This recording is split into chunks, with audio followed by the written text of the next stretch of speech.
Stop right there. Whatever you are carrying in this moment, do not set it down yet. What I'm about to speak is not for the crowd, not for the noise, not for the people who only need a passing word. It is for you. You have been holding a quiet weight that nobody around you can name. You have been smiling through it, functioning through it, answering messages, showing up, doing what has to be done, while something inside you has been asking why your heart feels so near and yet so unseen. There is a reason for that ache. There is a reason the old ways no longer fit. And tonight, I am going to tell you what has been happening inside you, what it means, and why this message found you now.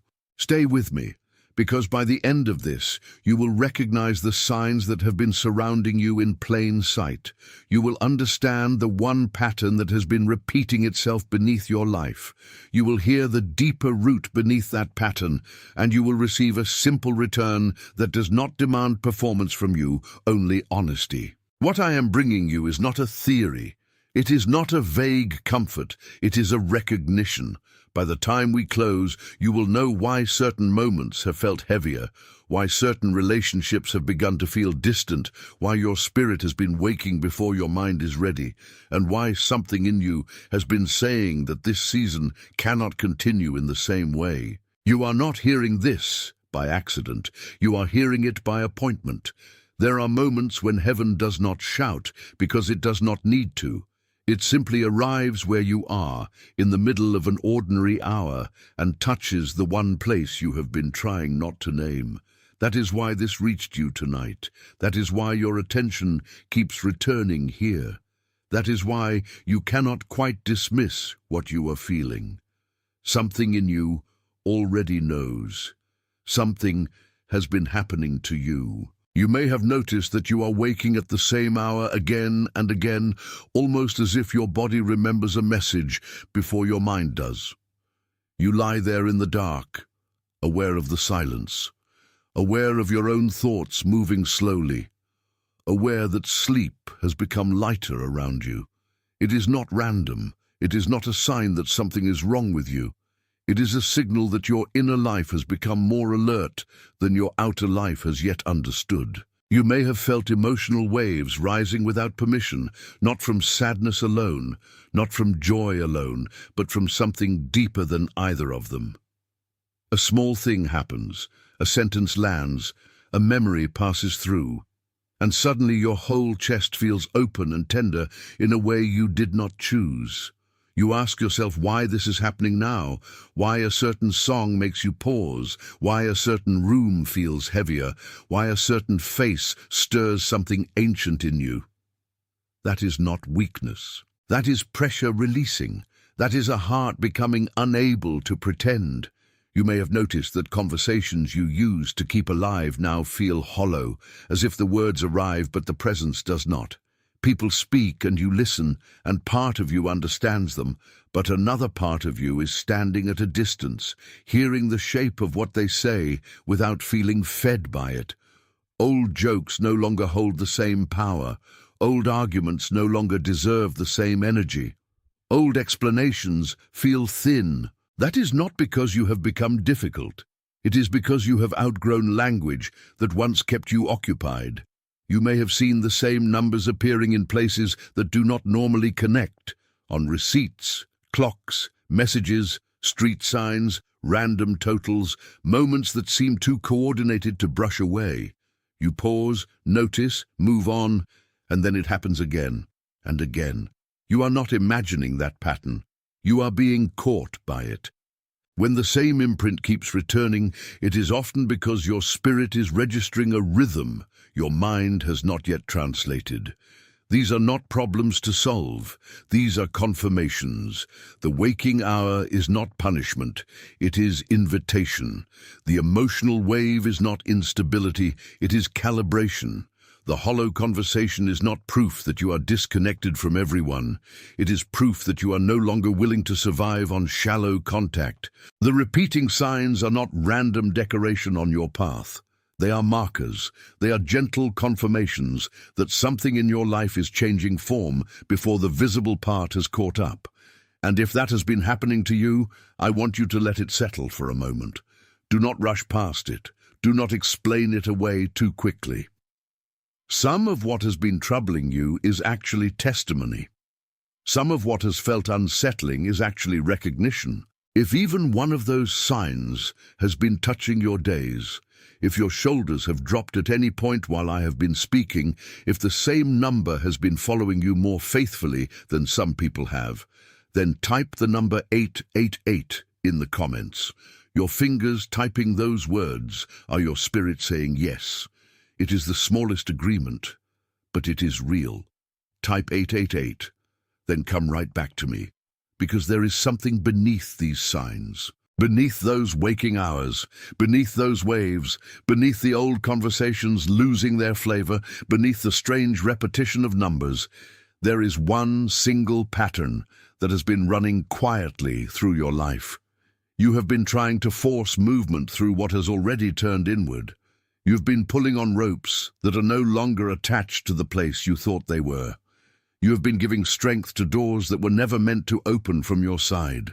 That is the pattern, not failure, not laziness, not lack. Exhaustion from trying to move forward with an old method that no longer matches the season you are in. You have been applying the right hunger to the wrong route. You have been bringing sincerity to spaces that reward performance. You have been carrying hope into rooms that were built to keep you waiting. And because you are earnest, because you are faithful, because you do not want to become cynical, you kept calling it persistence, when in truth it was repetition. You kept calling it responsibility, when in truth it was strain. You kept calling it endurance, when in truth it was a loop. And that loop has touched many areas of your life. It has shown up in how you answer people who never really answer you back. It has shown up in how you keep giving energy to what keeps asking more while returning less. It has shown up in the way you stand at the edge of your own life, almost ready to step fully in, and then feel the invisible hand of old obligation draw you back to the same place again. You are not weak for feeling tired in that loop. You are human. And more than that, you have been trying to live with a level of consciousness that your surroundings have not always made room for. You noticed things earlier than others did. You felt the shift before the conversation about the shift ever began. You knew when something was ending, even if everybody else kept acting as if it would last forever. That is why you have felt misread. Not because you are difficult, but because you are living in a different tempo now. What once supported you has begun to constrict you. What once helped you survive has started to prevent you from becoming. And when that happens, the soul feels it before the mind can explain it. This is not condemnation. This is recognition. You were not given this pattern because you deserved it. You inherited it, adapted to it, survived through it, and then outgrew it. There is a difference. And that difference matters because the moment you stop accusing yourself for what was learned, you finally have room to receive what can be unlearned. The silent cost of staying inside that loop is real. It steals your attention one small piece at a time. It makes your instincts quieter. It trains you to call numbness peace when it is really fatigue. It teaches you to accept delayed reciprocity as normal. It asks you to keep explaining yourself to people who already decided not to understand. And little by little, it turns your inner life into a hallway where you keep walking but never quite arriving. That is why your tiredness has not felt ordinary. That is why rest has not always solved it. There is a difference between needing sleep and needing release. There is a difference between being overworked and being overcommitted to a pattern that has already spent its meaning. You have been feeling that difference for some time, even if you did not have language for it. But there is a layer beneath this one. Imagine a courtyard that has always belonged to you, even though you first entered it as if you were trespassing. The stones are old. The light falls there in a way that feels remembered. The air moves differently inside it, as if the place is waiting for your footsteps to become familiar with their own home. Yet for a long time, the gates remained half-closed, not because the courtyard was empty, but because something in you had been taught to stand outside and listen instead of walking all the way in. That is the image I want you to hold. A courtyard already yours, but long kept at a distance. Long ago, something in you learned that it was safer to watch from the threshold than to rest at the center. Long ago, your inner voice learned to lower itself so others would not be uncomfortable with its sound. Long ago, your own rhythm was dimmed to match a house that did not know how to receive the fullness of who you were. So you adapted. You became careful. You became measured.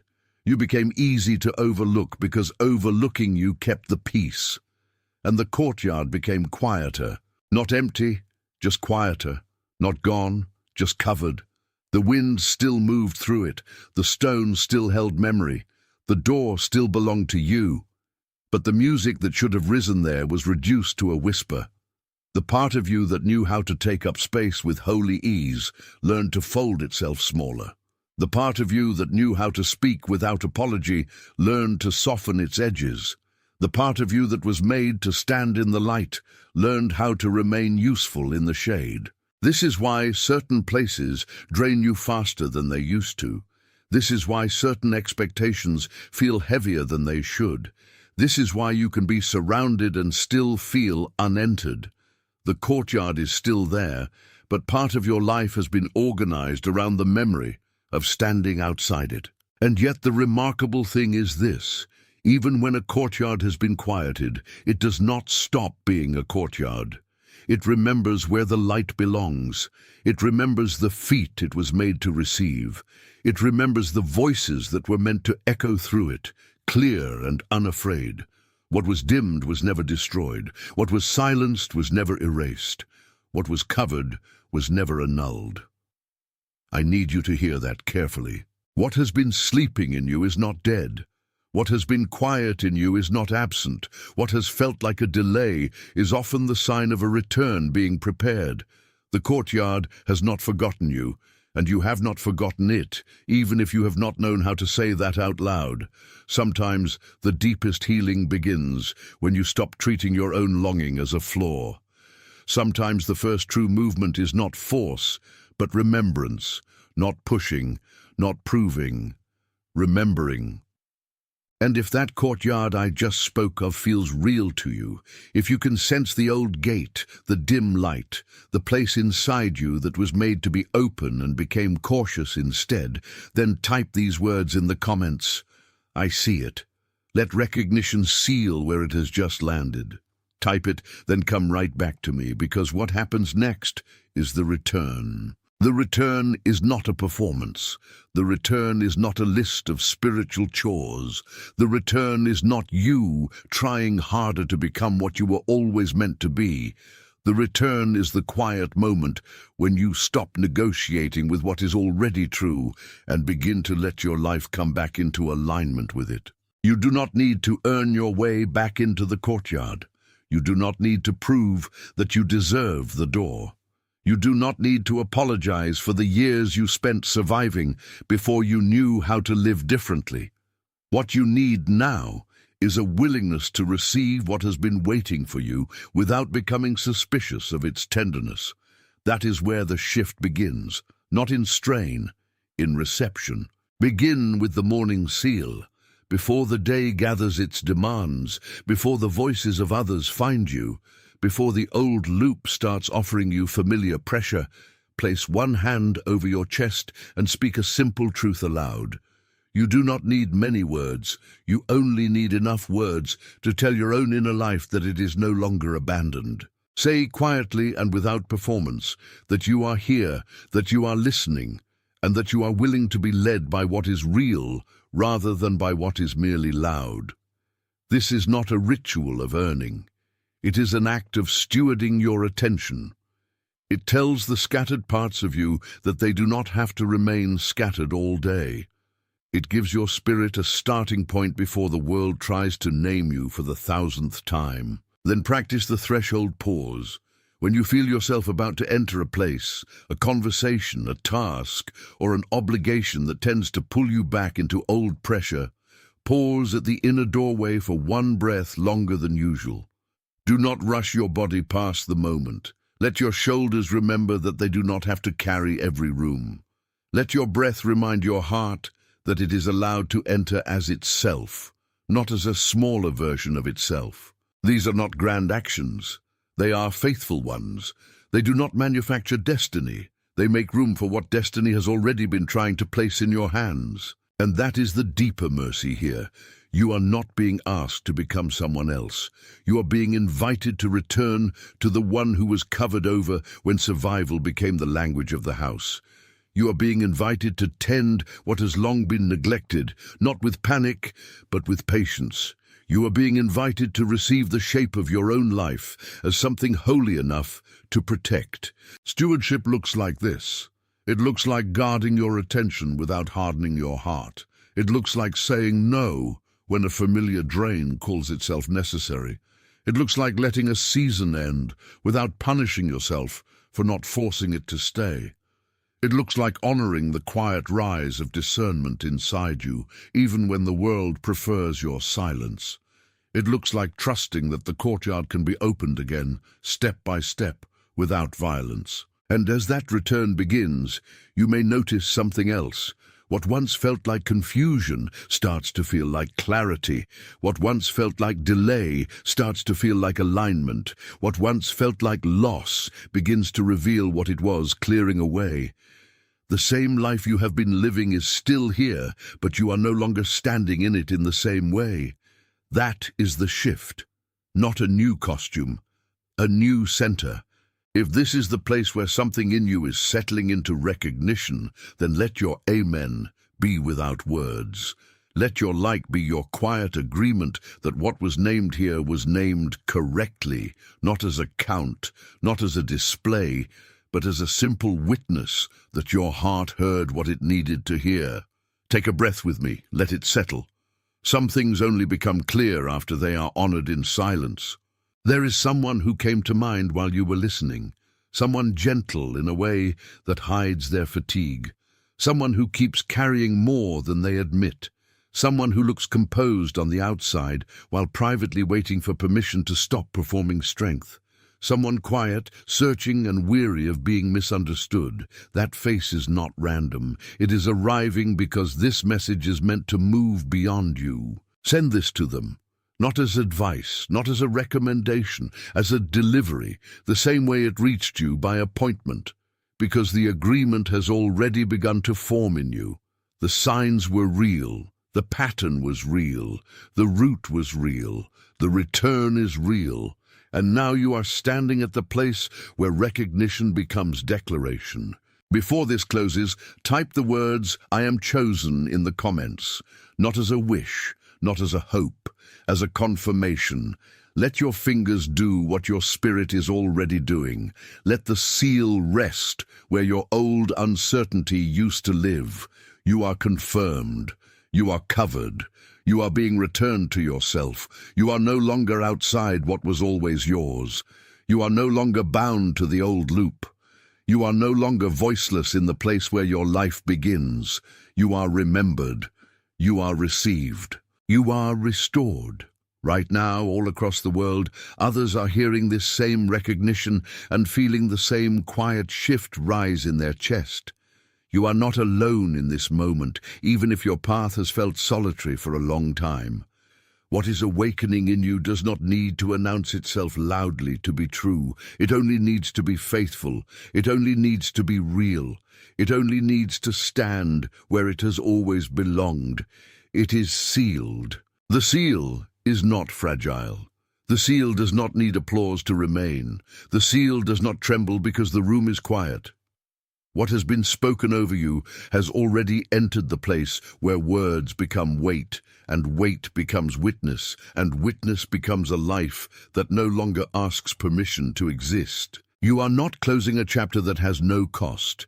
You are closing a chapter that taught you to survive by shrinking. You are closing a chapter that made your spirit careful in places where it was meant to be spacious.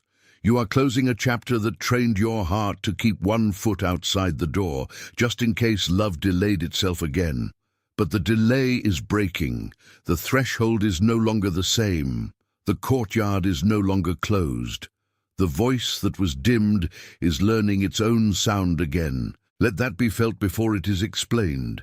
There are moments when a person can hear truth and still not know how to stand inside it. So I will not rush you past this. I will not treat your healing like a switch. I will not pretend that a lifetime of quiet waiting disappears in a single breath. What I will do is speak with you as one who sees the difference between a cracked wall and a collapsed house, between fatigue and defeat, between a heart that has been hurt and a heart that has been emptied. You are not emptied. You have been guarded, and now the guard is loosening. That loosening may feel strange at first. It may feel like grief before it feels like relief. It may feel like the body remembering how long it has been braced. It may feel like the soul taking its first careful steps back into a room it once loved. Do not mistake the tenderness of that movement for weakness.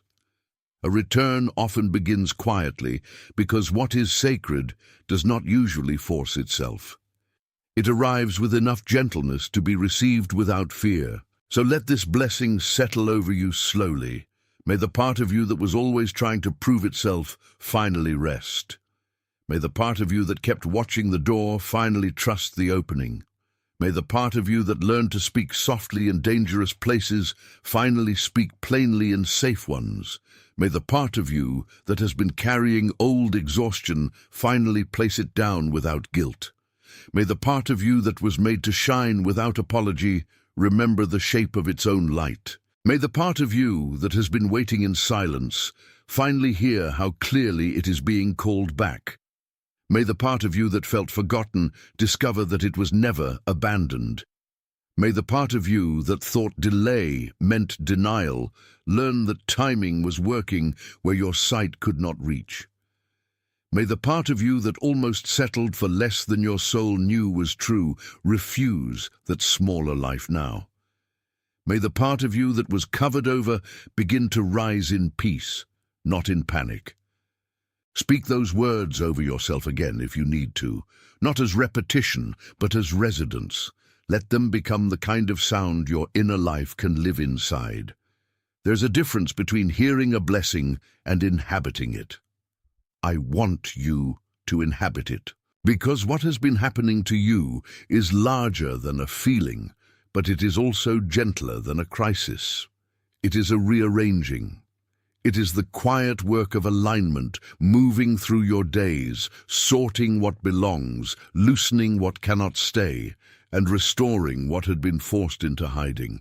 It is not chaos, it is not punishment, it is a holy reordering that makes room for you to become visible to yourself again. And when visibility returns, clarity follows.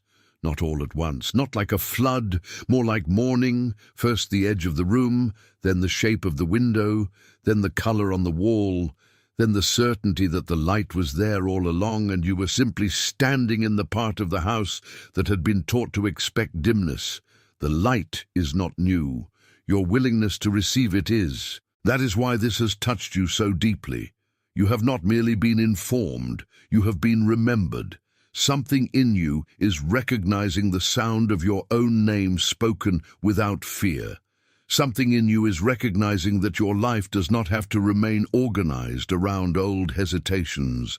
Something in you is recognizing that the old pattern no longer has the final word. And because that recognition matters, I want to name one more thing before the close. You do not need to chase what is already coming toward you in truth. The old reflex says to strain, to explain, to negotiate, to rehearse your worth until the room finally agrees. But the new way is not built on that pressure. The new way is built on consent, on surrender, on the simple dignity of allowing what is aligned to meet you where you now stand. That does not mean passivity. It means partnership with what is real.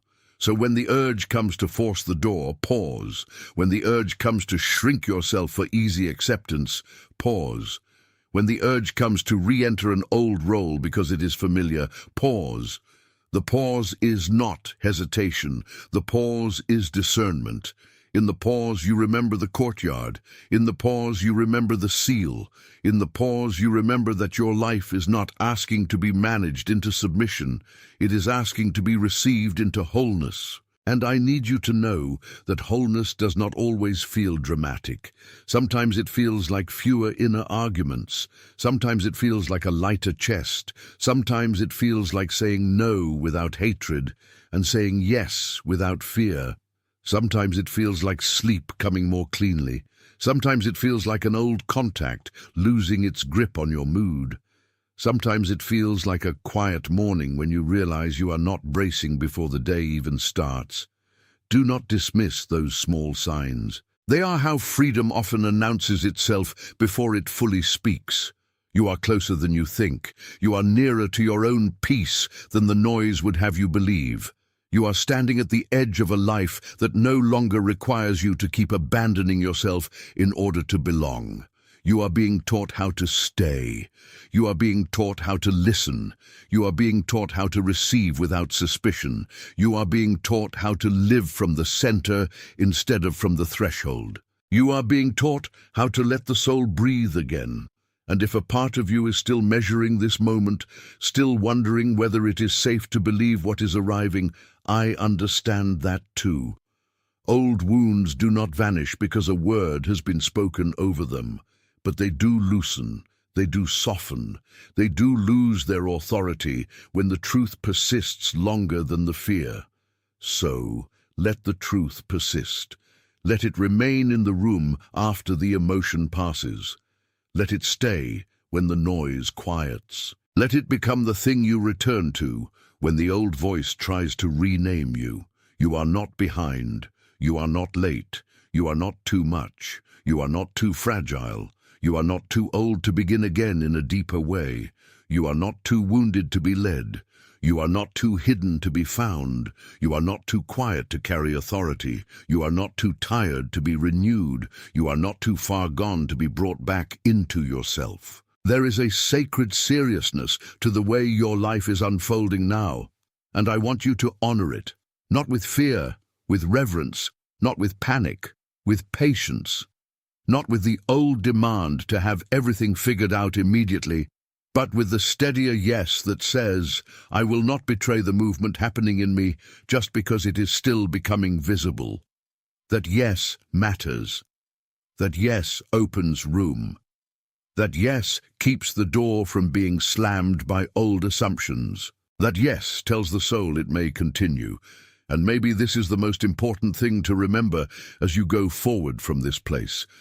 What has been sealed over your life is not a cage. It is a covenant. It is not there to trap you. It is there to guard the truth until you are ready to live from it. And now you are ready in ways that your former self could not yet understand. That former self was not wrong. It was simply early. It was carrying a future language before the tongue was trained to speak it. But now the language is here. Now the heart knows. Now the courtyard opens. So step gently. Step honestly. Step without apology. Step with the dignity of someone who has been called back by name. Step as one who no longer needs the permission of the old room to enter the new one. Step as one who has heard the signal and answered. Step as one whose silence was never emptiness, only waiting. Step as one whose waiting is ending. And may the ending of that waiting feel like mercy. May it feel like breath. May it feel like home. May it feel like the first soft light in a place that has known too many nights. May it feel like being recognized with